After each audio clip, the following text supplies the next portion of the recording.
Para presentar el Real Decreto Ley tiene la palabra en nombre del Gobierno la señora Vicepresidenta Tercera del Gobierno y Ministra de Asuntos Económicos y Transformación Digital.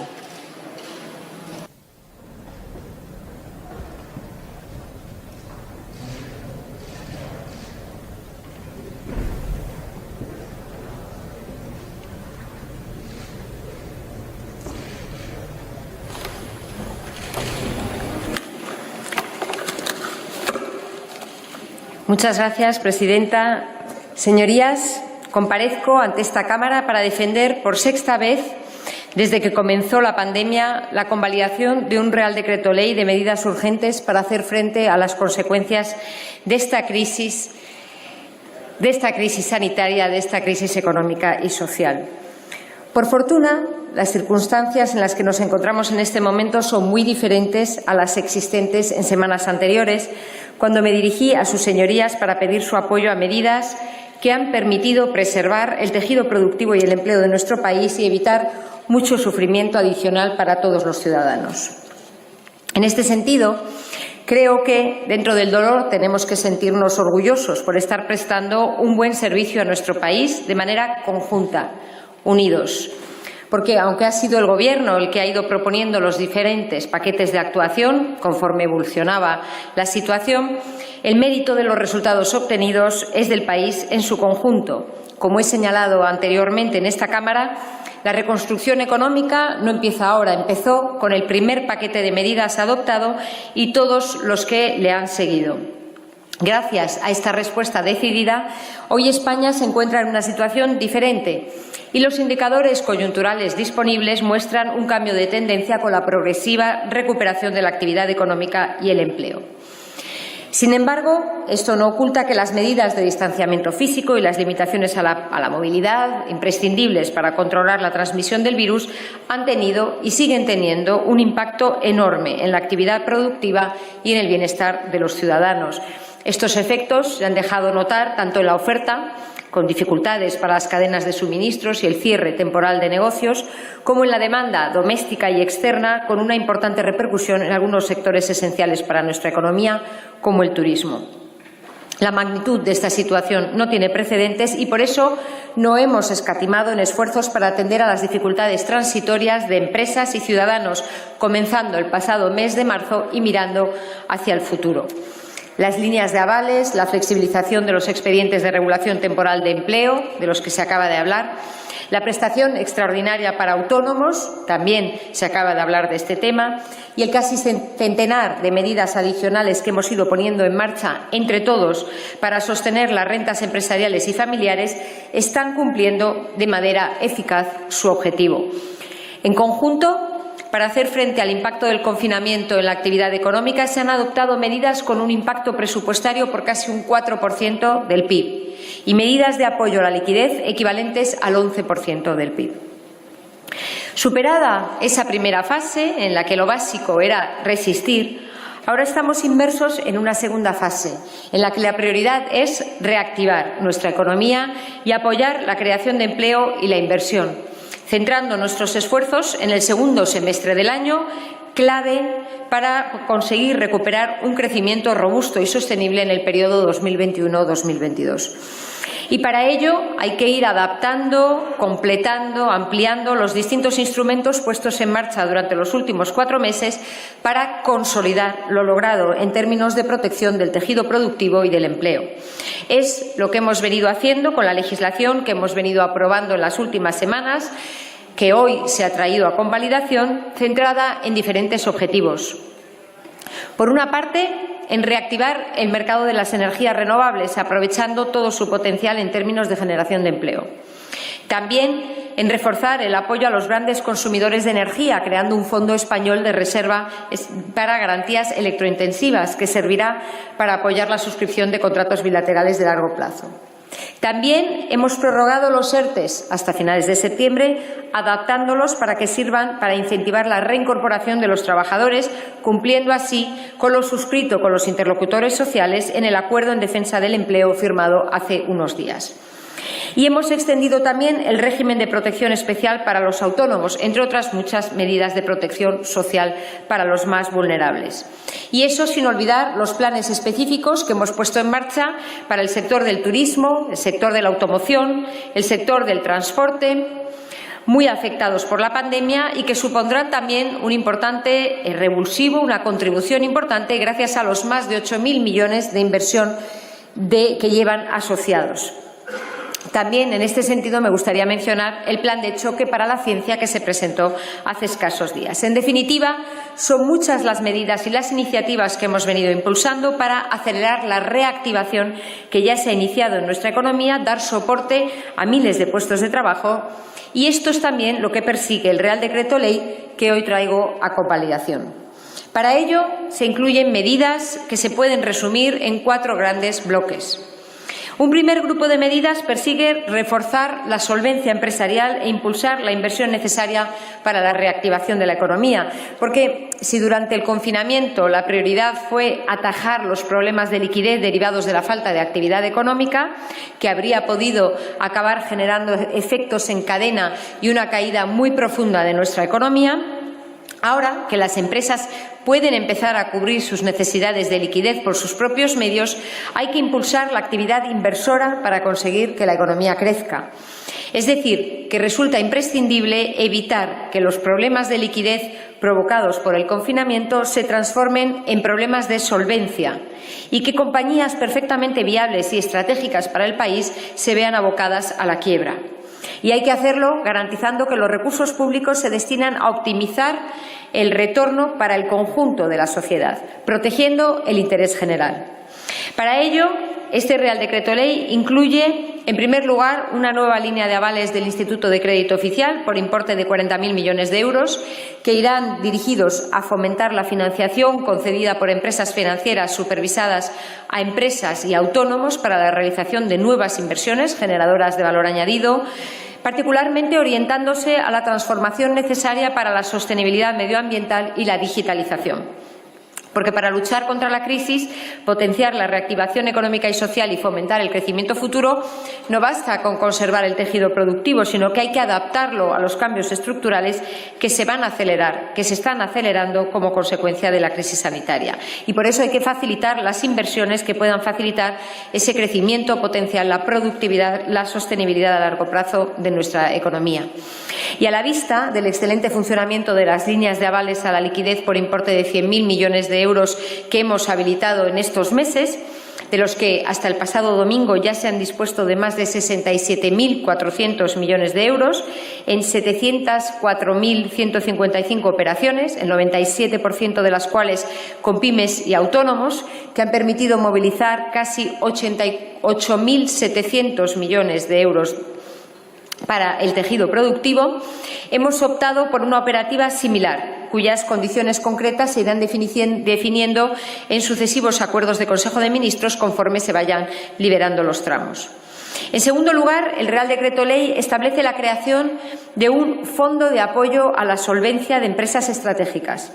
Un fondo que estará dotado inicialmente con 10.000 millones de euros, que gestionará un consejo gestor dentro de la Sociedad Estatal de Participaciones Industriales, la SEPI.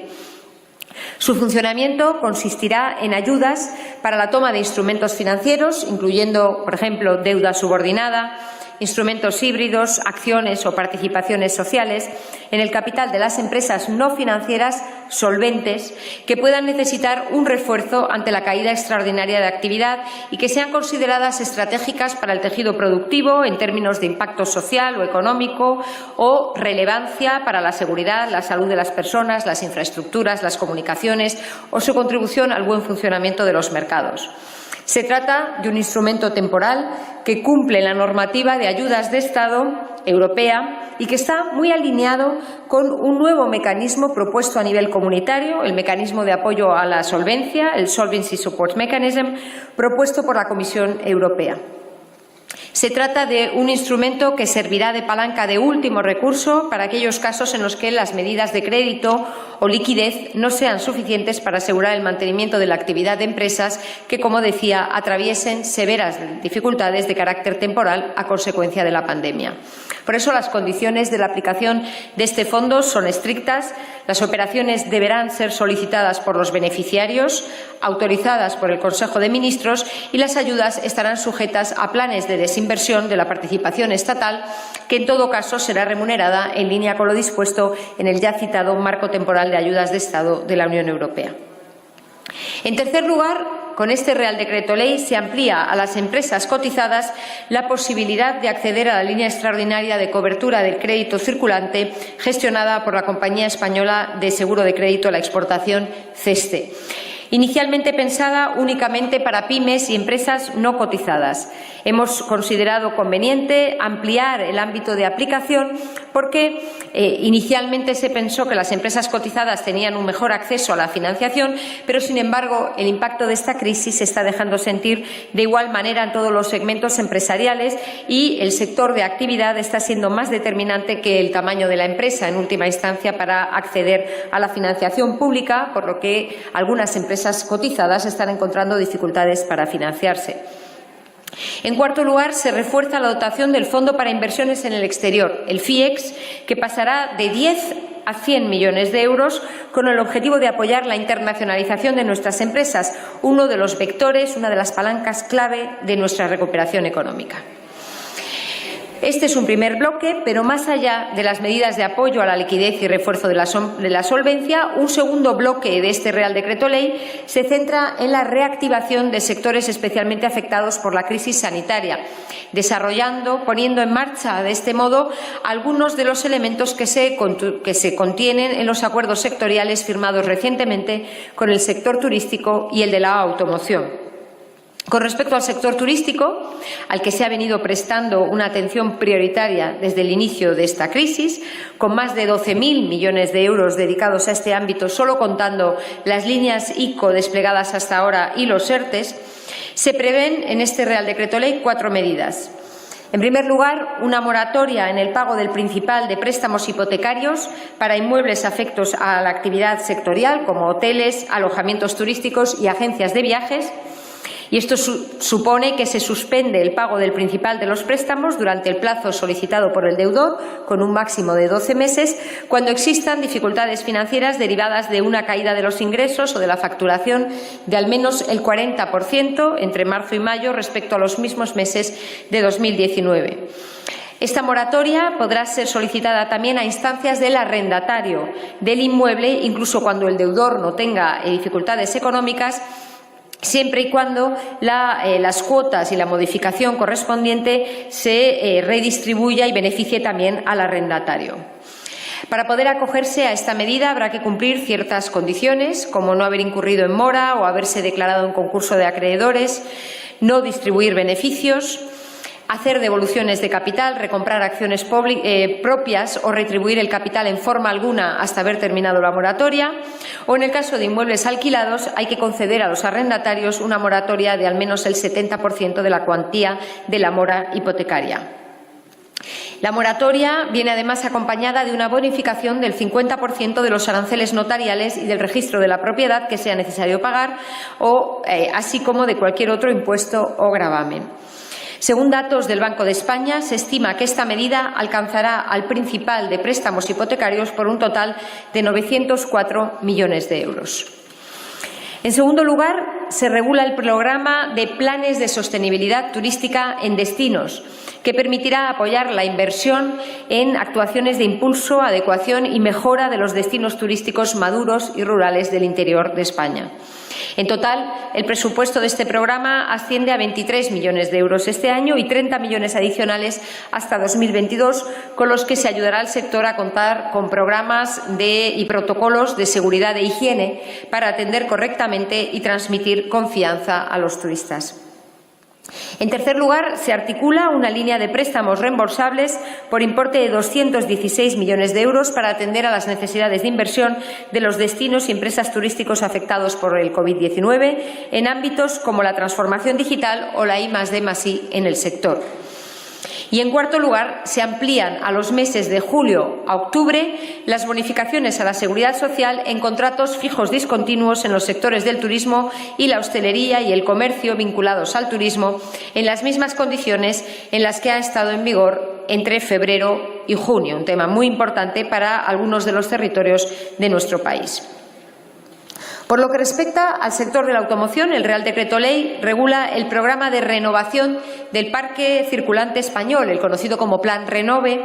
con una dotación de 250 millones de euros para fomentar la sustitución de los vehículos más antiguos por modelos más limpios y seguros, incorporando criterios medioambientales, pero respetando la neutralidad tecnológica. Las ayudas se concederán de forma directa e irán desde los 300 hasta los 4.000 euros, con cuantías adicionales por achatarramiento de un vehículo de más de 20 años, para beneficiarios con movilidad reducida o aquellos que pertenezcan a hogares con bajos ingresos. El impacto económico esperado de este programa se estima en más de 1.100 millones de euros y 7.400 empleos a lo largo de toda la cadena de valor y de los servicios asociados al ecosistema de la automoción. Finalmente, el Real Decreto Ley incluye 3 medidas adicionales de otra naturaleza.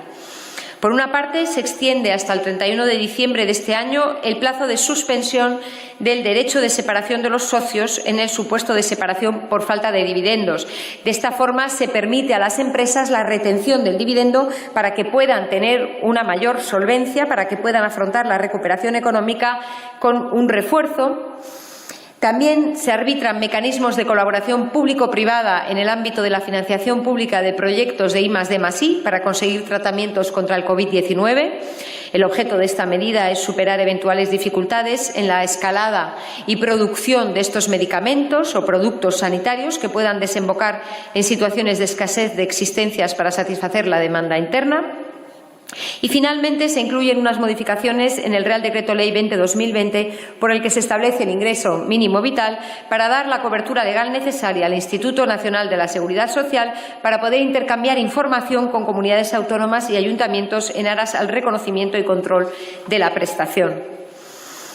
En conjunto, con las medidas contenidas en este Real Decreto Ley, se movilizarán unos 51.500 millones de euros de recursos públicos entre avales, subvenciones, fondos, préstamos y bonificaciones fiscales.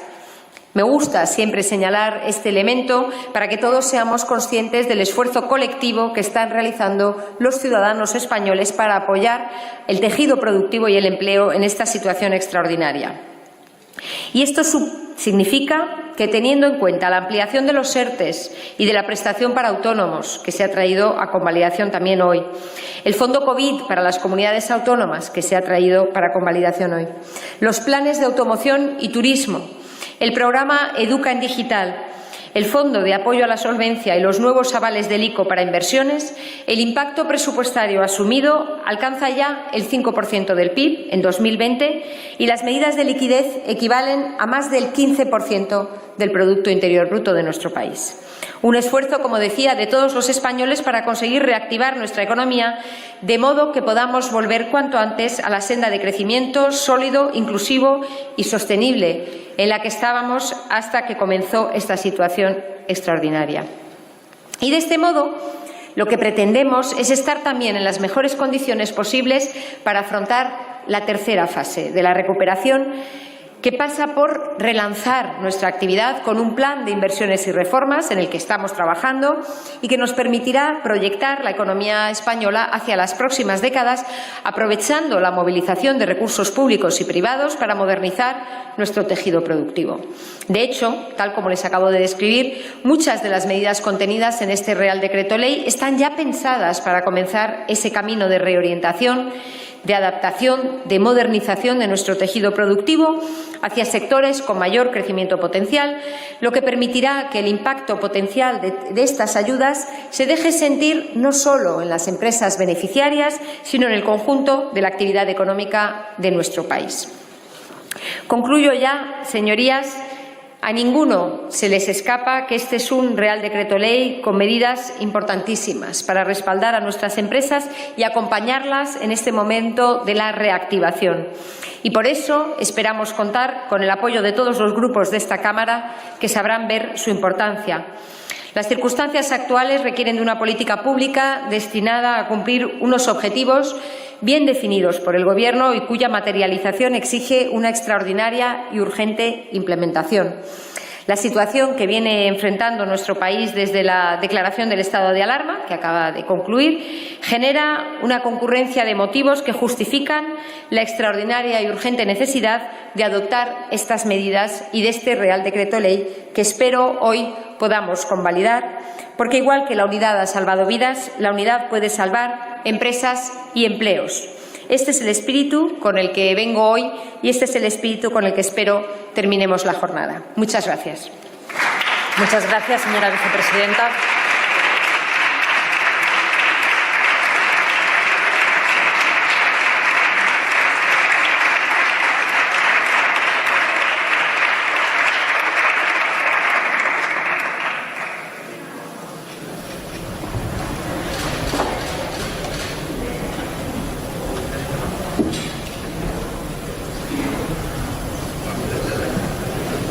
Muchas gracias, señora Guille.